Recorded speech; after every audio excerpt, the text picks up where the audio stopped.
I wasn't sure Josh Jung was really ready to be back with the big club, but in one at bat, he showed me why absolutely he is more than ready to be back.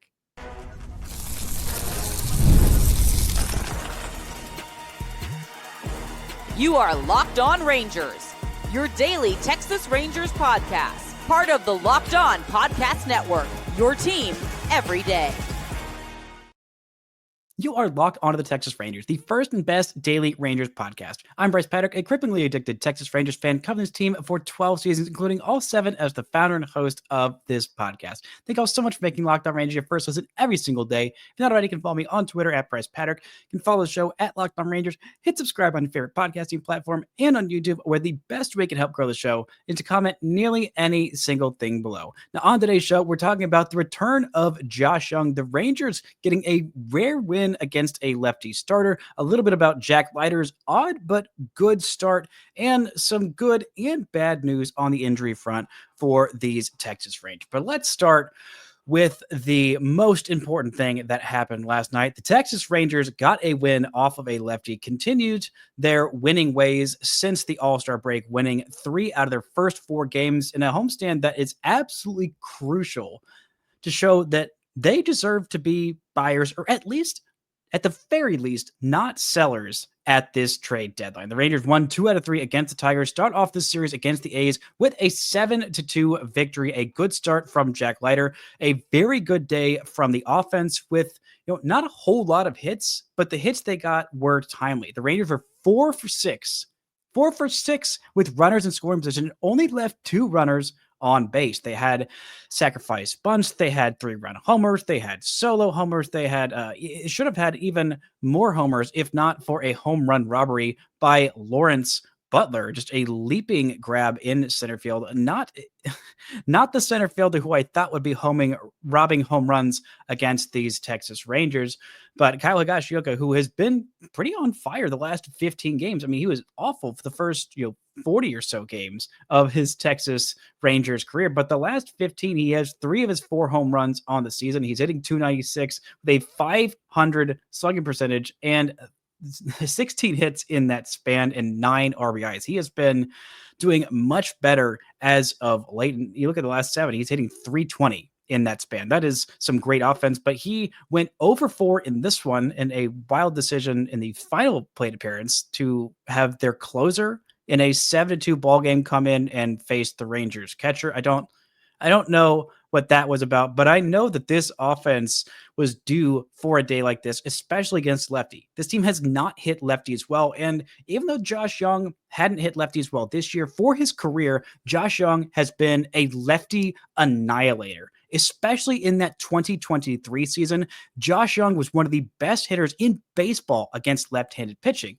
And while Corey Seager has been much better against hitting lefties, Evan Carter is not going to get that many plate appearances against lefties. Semien has been fine against lefties. Langford this year hasn't been as good as he's been in the past against lefties. And with Sam Haggerty on the IL, we'll talk about that a little bit later. The Rangers' tools in their tool shed, or roster, for hitting left-handed pitching are a little bit limited. So even though Jung didn't do particularly well down when he was in the minor leagues. I mean, he hit 205 with a 225 on base percentage and did slug 410, but that's because he had 2 home runs in the span of 8 games in that minor league stint. He also had quite a few strikeouts and only worked a couple of walks, and that's something that he had not done that I really wanted to see him do in the minor leagues, of just have more patient at bats, take more pitches out of the zone, and just calm down, man, because a lot of his at-bats in that just abysmal month of June, and he'll tell you himself, it was just truly a terrible.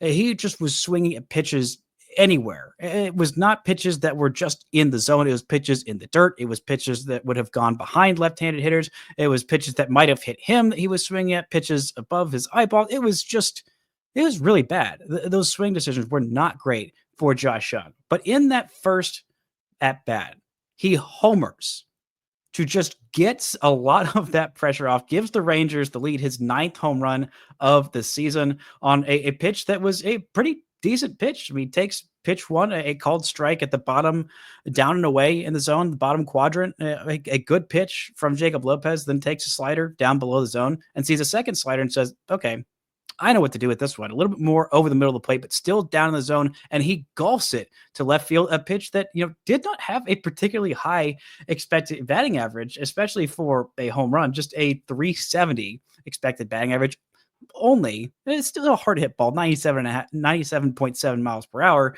only would have been a homer in 16 of 30 stadiums, whereas Higgins' homer would have been, or almost homer, would have been a homer in 22 of 30 stadiums. I'd say 23 because it would have been a homer in the Ranger Stadium had Lawrence Butler not been there. But still, this was a great moment for Josh Jung to just take a lot of that pressure off. And the at-bats that he had later on in the game, I mean, him working a walk in this one, going 2 for 2 with a walk and a single in a big situation, that was just a great thing for Josh Jung to just take a breath, relax. Remember, I'm a big leaguer. This was a guy that was integral in the Rangers offense in 2023. Remember when the Rangers had that huge offensive slump back in the back half of 2023 when Josh Jung broke his thumb on that line drive hit to him in August? I do. This offense struggled mightily without him, and it struggled mightily last year without him. This year, they've also struggled mightily even with him in the early parts of this season. But when Josh Jung is right and when Evan Carter is right, when both of those two guys are going right, this offense basically cannot be stopped over the span of the last 2 years. Now, that was basically just kind of during that World Series and during, September of last year and maybe parts of this year. But still, this offense getting him back and getting him going is just such a massive, massive thing, especially because the Rangers are going to face a lot of lefties. The Rangers had a 610 OPS against left-handed pitchers, which is second to worst in baseball. That was heading into this game. I mean, for his career, Josh Jung has an 827 OPS against left-handed pitchers. And, a couple of those starts the Rangers have had against lefty starters were against Tarek Skubal, and he'll make any offense, any hitter look terrible outside of Corey Seager, who got a couple of hits off of him. And you could see Tarek Skubal looking incredibly frustrated and bewildered that he couldn't get Corey Seager out. That's the showing of what makes Corey Seager so dang special and why, even though he doesn't get mentioned as much this year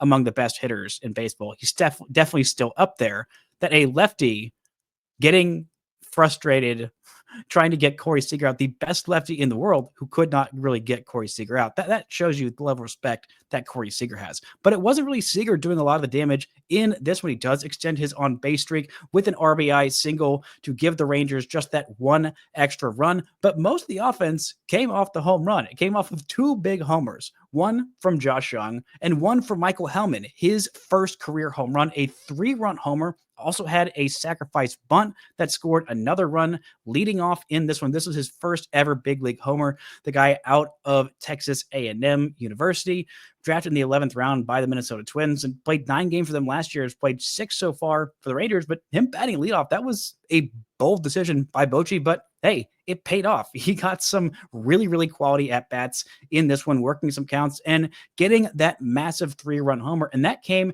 after Cody Freeman's first big league hit. An RBI double ends up scoring a run later off of that Michael Helman homer.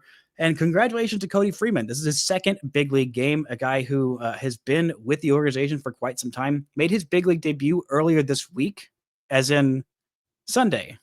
It's Tarek Skubal, the reigning Cy Young winner. Welcome to the big leagues, Cody Freeman. Here's a lefty who throws 102 and has the nastiest changeup you've ever seen. And also, he's got 2 versions of that fastball, so you don't know which one is coming at you. He's also got a slider and a curveball. So, good luck and welcome to the freaking big leagues. The Rangers' 2019 4th-round pick out of El Rancho Cucamonga in California. He had been doing very well in the minor leagues this year. I did not think that he was really going to get a chance. Been playing a lot of third base, a little bit of first base. He had caught earlier in his minor league career, but that has been since done. But he has been hitting pretty well this year in Round Rock, hitting 315 with a 367 OBP, an 861 OPS, 12 homers in those 79 games. And last year for Frisco, he was hitting pretty well. Not anything astounding. I mean, a 750-ish OPS, 14 homers and 33 doubles in 123 games. I mean, I saw him in person. He looked,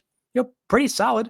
Not a guy who I think is going to be an everyday big leaguer by any means, but I think could stick on the back end of a roster. Looks decent at third base, looks decent at first base. He ended up DHing in this one with the Rangers going with Josh Jung at third and Josh Smith at first base, who got a couple of hits in a game started by a lefty, a good couple of at-bats by Josh Smith as well in this one, but just all the way up and down this lineup, getting offense from all kinds of parts of this lineup. I mean, Simeon just reached base once. Ardolis Garcia and the cleanup spot went 0 for 4 with a trio of strikeouts. I mean, Langford had one good plate appearance in this one, working a walk, and then getting caught stealing immediately on a 3-1 count with Kyle Higashioka at the plate. Not the best to end the inning in that scenario, but still getting offense all the way up and down this lineup, getting offense off of a lefty, which the Rangers have not done, and giving Jack Leiter some cushion, which he seemed to need in this one. Overall, a very good day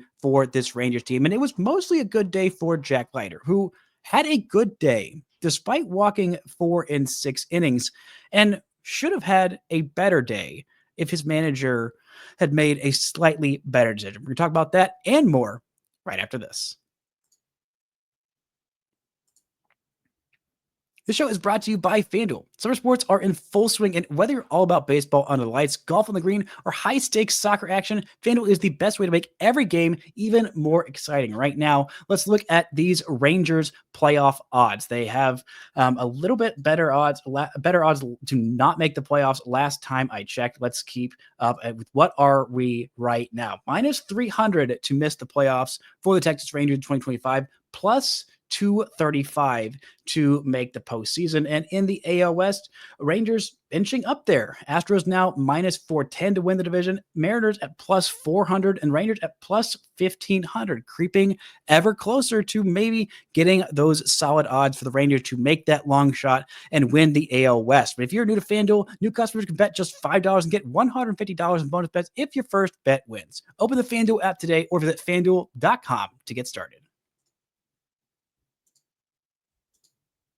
Shout out to everybody that's making Locked On Rangers your first listen every single day. On tomorrow's show, I'll be talking about hopefully a series win, another series win, a great start from Jacob deGrom. I'm hoping I'll be talking about whatever's going on with Jacob deGrom and the Rangers in that start, and maybe some more injury updates on who the heck will end up starting on Wednesday. You can check that out on tomorrow's episode of Locked On Rangers. Now, Jack Leiter had a career-high tying 7 strikeouts in this one, just 6 innings of work, and had he been pulled when I think he should have been, he wasn't particularly bumping up against a high pitch count. And even though he threw 57 strikes in 95 pitches, I really think he should have been pulled after that 6th inning. He would have allowed, if he was pulled after the 6th inning and did not go out there for the 7th, he would have allowed just 3 hits, 2 runs, both of them earned, 3 walks, and 7 strikeouts. But he goes out there, faces a couple of hitters. It seemed like he thought his day was done at that point because the at-bats he had, well, after the first one, after giving up that double on what was a really good pitch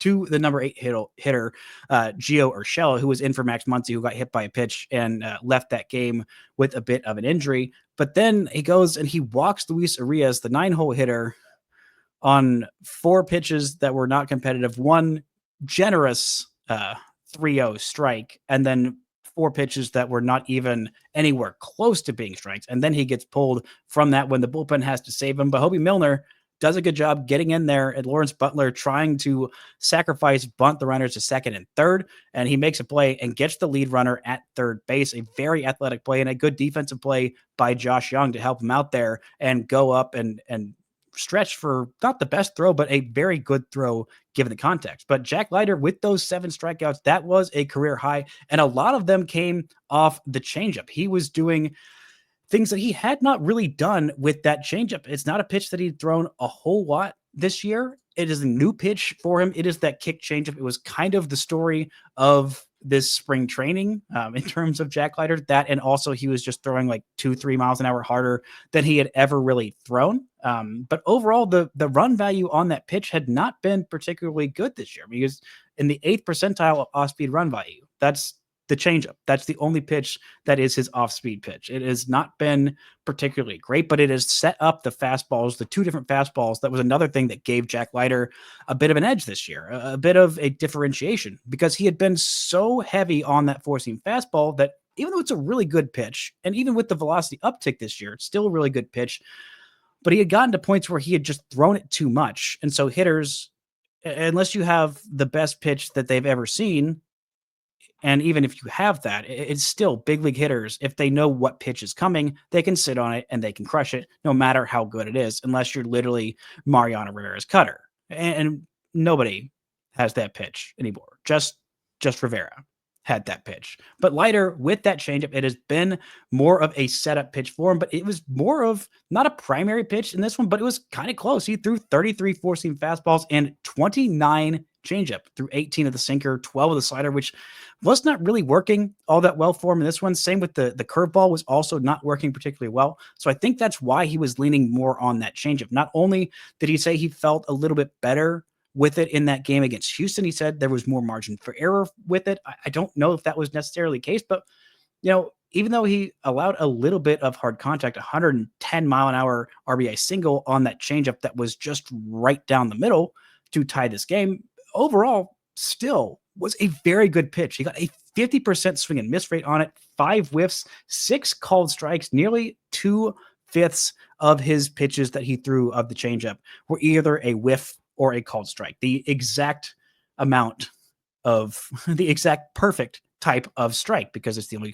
type of strike that can end an at-bat with 2 strikes. That was just a very, very effective pitch for him, and he was using it particularly well. Wasn't getting a whole lot of whiffs on really anything else. He only had 3 other whiffs on any pitch. Only 8 whiffs for him in 95 pitches. Not a whole lot. And the four-seam fastball wasn't getting a whole lot of whiffs, but he was getting a lot of called strikes. 9 called strikes on that four-seam fastball. Because he was throwing that sinker enough, there were a couple of different times where that four-seam fastball, he was dotting it away to right-handed hitters, something that he had struggled with very, very prominently for basically the entirety of his minor league career. And even last year, I mean, this is not something that Jack Leiter could do, was spot up that fastball glove side. He would miss glove side with it outside and non-competitively so frequently. So when he's able to do that and also throw the sinker, which if he threw it in that exact same location would end up moving just off the plate, he can get those called strikes away to right-handed hitters. If he can do that consistently, that will make him an incredibly good pitcher. But I just think that he got pulled a little bit too late in this one. Still didn't end up getting tagged for any additional damage. Luckily, I mean, leaving a couple of base runners on in a situation where the Rangers were still, it was still a safe situation at that point. The Rangers were able to tack on a couple of runs in that 7th inning, in the bottom of that 7th inning. But at that point, it was a 5-2 ball game, still a close leverage game. The Rangers didn't make it a non-leverage game until later. But I just think at this point, when the wins are so precious, especially the next 9-8 games now, at this point, the Rangers have to win not all of them, but 5 out of the next 8 games. They basically have to win every series from the All-Star break until the trade deadline. They've won one. They've won the first game of this one. They could end up sweeping it.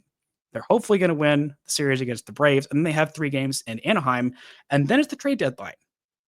It's not that far away. This Rangers team needs every freaking win it could get. But overall, a pretty solid day from Leiter. Again, there were just so many non-competitive pitches. And walking the 9-hole hitter, it just drives me up a freaking wall. Just don't walk that guy. There's a reason he's hitting 9th. Now, granted, this A's lineup has been a little deeper than your average lineup, and the lineup is not by any means the problem with this A's team. It has absolutely been the pitching staff, which I'm grateful the Rangers could actually tack on some runs to a bad pitcher. Jacob Lopez, a solid pitcher, not great, but they upped his ERA to a 4.6 ERA and just got some runs off of lefties. That's going to need to be the case because the Rangers are going to face probably 4 left-handed pitchers in their next 8 games. And those 8 games are between now and the trade deadline. The Braves have several lefty starters. The Angels have several lefty starters. We might end up seeing a lefty again in this series against the A's. I can't remember exactly who's starting tonight. Oh, JT Ginn, who is a righty. And then we might end up seeing a lefty in the finale of this series, and probably at least 1, if not 2, of the starts against the Braves, the Rangers will see a left-handed pitcher. So that's a big part of this offense, of getting Cody Freeman up here, who can hit left-handed pitching, getting Josh Jung up here, who can hit left-handed pitching, and just getting all the rest of this lineup to just get on the same page and get every single win that they can. They also had some great defensive plays in this one, a couple of which you might have missed because the Rangers broadcast was talking to Klay Thompson about baseball. I mean, it was mildly more interesting than your average basketball player being interviewed on a baseball broadcast because he knew Marcus Semien so well, because his brother Trace Thompson was an MLB player for several seasons, including in the minor leagues, a little bit with the Dodgers system, played a little bit with Corey Seager, played a little bit with Jock Peterson. And, Marcus Semien was a Bay Area guy for a long, long time. I don't know if you know this about Klay Thompson, but he was in the Bay Area for a long, long time, winning a bunch of championships with those Golden State Warriors. So he actually knew Marcus pretty well before he signed here. So moderately interesting, but maybe just show the game. Maybe do that in between innings, not in the middle of the game when Wyatt Langford is making some spectacular diving plays out there in left field. If you go on to MLB.com and the box score for this game, is seeing the little thumbnail for that highlight of it being a picture-in-picture with half the screen being Jared Sandler talking to Klay Thompson and half being this incredible play by Wyatt Langford. It just kind of makes you giggle and also a little frustrated because, hey, the baseball is the most important thing happening on that baseball broadcast. But speaking of the baseball going on this week, what an incredible transition. We're going to talk a little bit about who's going to be starting on Wednesday, if Nathan Eovaldi is going to have to miss time, and when will Jon Gray be back, and what role will he be playing? Talk about all that and more right after this. This show is brought to you by OpenPhone. If you're running a business, you know that every missed call is money left on the table. Think about the last time you had a service emergency, like a burst pipe. If the first plumber didn't answer, did you wait? No, you called the next one. That's why having a reliable business line is so important, and that's why you need OpenPhone. OpenPhone is the #1 business phone system that helps you streamline and scale customer communication, all from an app on your phone or computer. Did you juggle 2 phones to keep business or personal calls separate? OpenPhone solves that instantly. Your whole team can share one number and respond to customers like a shared inbox. No more, who's handling this? OpenPhone is offering Locked On Rangers listeners 20% off your first 6 months at openphone.com/lockedonmlb. That's openphone.com/lockedonmlb. And if you have an existing number with another service, OpenPhone will port them over at no extra charge. OpenPhone. No missed calls, no missed customers. Shout out to everyone making Locked On Rangers your first listen every single day. After every single game, Jeff Biggs is with you with the Locked On Rangers postcast, reacting live to every single game. It is live in your Locked On Rangers podcast feeds on YouTube and wherever you get your podcasts. Now, the Rangers got some good and bad news in terms of the injury front this last night. Jon Gray is looking to return as soon as Wednesday, and the Rangers, who missed their ace, one of their aces, starts on Sunday. Nathan Eovaldi, he is expected to be targeting Wednesday for his return. He missed that Sunday night baseball start with a little bit of back tightness. So he threw a little bit on Sunday, did not end up pitching. He threw from flat ground, and the Rangers are optimistic that he will not have to go on the IL. That would be incredibly frustrating for Nathan Eovaldi, who just got off the IL, just got built back up to a full starter's workload in that Sunday game just the day before the All-Star break. If he had to go right back on the IL at this crucial time, that would be such a huge setback for this Rangers team. But they've got some more pitching reinforcements coming in Jon Gray. Is he going to start? Is he going to relieve? Yes. I believe the answer is just yes. I think mainly Jon Gray is going to work out of the bullpen. That is going to be his primary role. I think it is going to be similar to a kind of Jacob Latz role, where every once in a while to give the starters an extra break, or if somebody has to skip a start but they don't need an IL stint for the full 15 days, the Rangers might end up putting in Jon Gray in that situation. They might end up putting Jacob Latz in that situation. Both of them, Latz specifically has done such a good job in that kind of hybrid role that I think he might end up getting a look as a starter next year. I kind of talked a little bit about that on yesterday's show. But Jon Gray, when he's been a reliever, which hasn't been that frequently, but we saw it in that World Series run, how incredible he was out of the bullpen there. And we even saw it a little bit last year in some spot relief outings, including once, I remember in Atlanta, where he would have been throwing his regular bullpen on regular rest, but he stayed in the rotation and just threw what that bullpen would have been in a game and just absolutely blew away Atlanta hitters in Atlanta. last year, and he did it a couple other times in a relief role where he just looked absolutely nasty with that incredible slider and that fastball ticking up a couple of ticks. And, even though the, peripheral properties on that fastball aren't particularly great, if the velocity is able to jump up in that bullpen and he's able to live more exclusively on that slider, then he becomes just such a nasty late leverage relief option, which the Rangers are probably going to need a little bit more than they need a starter, at least at this point, because Chris Martin is headed to the IL with a calf strain. He is not just going to miss the 15 days allotted to the 15-day IL. He is going to miss somewhere between 4 to 6 weeks with that calf strain. The Rangers are hopeful that he'll be back sooner than that, but calf strains, they just take a long time to heal. And Chris Martin has been exceptional for the Rangers this year. He has had a couple of different stints on the IL. Now, it's just not been ideal, but that's kind of what Chris Martin has been. It's kind of what the Rangers knew they were getting into the last couple of years. He hasn't really been among the league leader and among qualifiers because he just hasn't pitched all that many innings. I mean, he hasn't pitched 60 innings ever in his entire career of 10 years at this point. And also, speaking of 10 years, congratulations to Jon Gray, who, when he returned to the big, actually on Monday, even though he's on the IL, he hit 10 years of service time as a big leaguer. That is a big deal because his pension is now fully vested. He gets all of those benefits for the rest of his life, as do his family members. That is a huge deal for big leaguers, and it is something that is absolutely worth celebrating.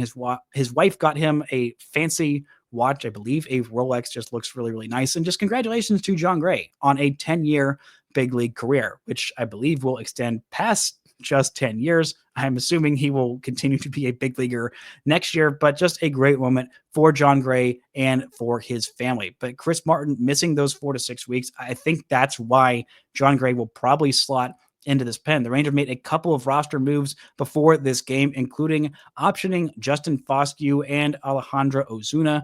Ozuna, who I think probably should have gotten maybe a little bit more time up at the big league level, but him getting more consistent at bats, I think in AAA will be a good thing. If you look at his baseball savant page, he really outperformed what those actual numbers are. The actual numbers didn't look particularly impressive, but the underlying data behind them looked very impressive for Ozuna. But the Rangers have 3 full-time outfielders that are pretty darn good and better than what Ozuna was putting up in the actuality. I don't think he was going to start taking away starts from Adolis Garcia out there in right field, or from White Langford out there in left field, or definitely not from Evan Carter in center field. But still, a little bit of a bummer that he couldn't crack more time in this big league lineup, because the DH spot has not really been filled with boppers this year. And I thought there was definitely a spot for Ozuna to get some more at-bats there. But the Rangers decided to go a different way. They bring up Josh Jung. They bring up Michael Helman. They bring up Cole Winn to replace Chris Martin in that bullpen, at least for now. I bet he stays there for at least a little bit. Maybe the Rangers end up optioning Caleb Bosley, who has been mostly pretty solid in that kind of long relief role. It is a very inglorious role of just fill it as long as you can, and then whenever you get used too often or have a couple of bad games, you're just right on out of there. I mean, that's what happened to Dane Dunning, who pitched in 5 games this year and had a 3.38 ERA, but the Rangers ended up trading him to Atlanta last week, which in a move that kind of surprised me that they ended up making that. But Cole Winn has been pretty darn solid this year. And I think that he might end up staying in this big league pen. And, that basically leaves either Bosley or Jacob Latz as really the only guys with options. I don't think they're going to bring up Cole Winn for just a day and then immediately send him back down whenever Jon Gray is ready. I think that Winn is more likely to pitch in more of those kind of like B-side 1-inning outings, or maybe a couple inning outings when the Rangers are down 1 or 2 runs and they want to keep the game close, but they don't want to use any of their high leverage relievers just in case they need them for another day. And he came in and pitched a shutout inning with a walk and a strikeout, which is kind of about what he's done this year, of just shutout inning, walk, strikeout. That's kind of been Cole Winn's MO this year, which has been a pretty darn good MO. He still hasn't allowed a run in the minor leagues, even after he got optioned after pitching very, very well, but just pitching a lot, and the Rangers just needed a fresh arm. But he has a 1.50 ERA in 18 innings at the big league level. Has a walk every other inning and only 6 strikeouts per 9 and 6 hits per 9, but it's working.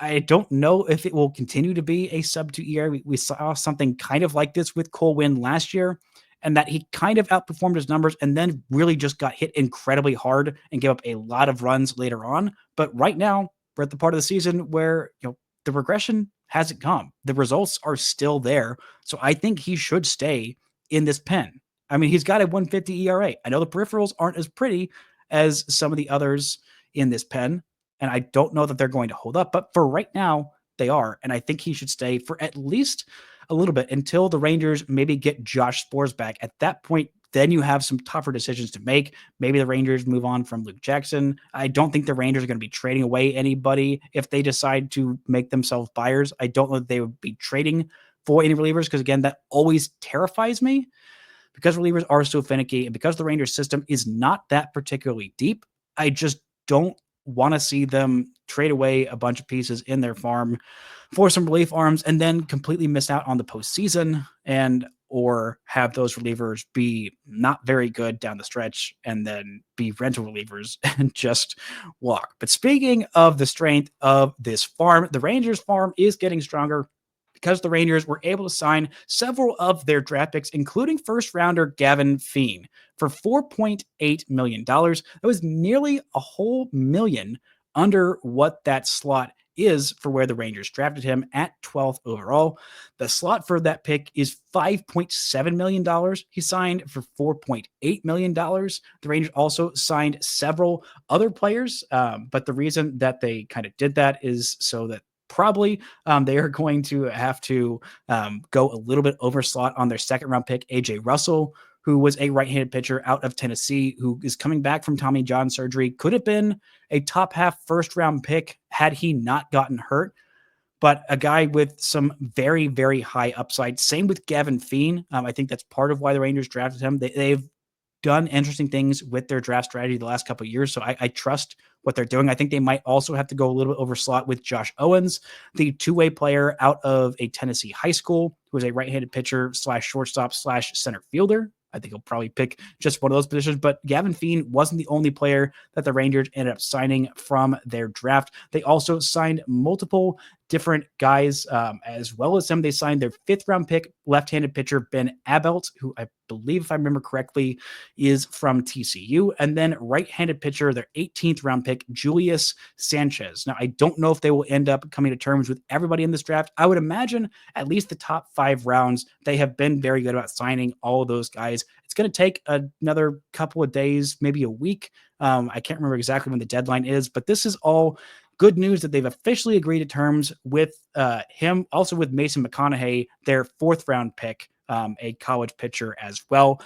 I'm excited to see what they can end up doing with these guys now in the system. Where will they start Gavin Feen? I'm imagining the Arizona Complex League. I don't know if he's going to play immediately this year, but I'm very excited to see where the Rangers end up putting him, what he ends up doing, because the upside there is pretty darn high for a shortstop with that kind of offensive ceiling.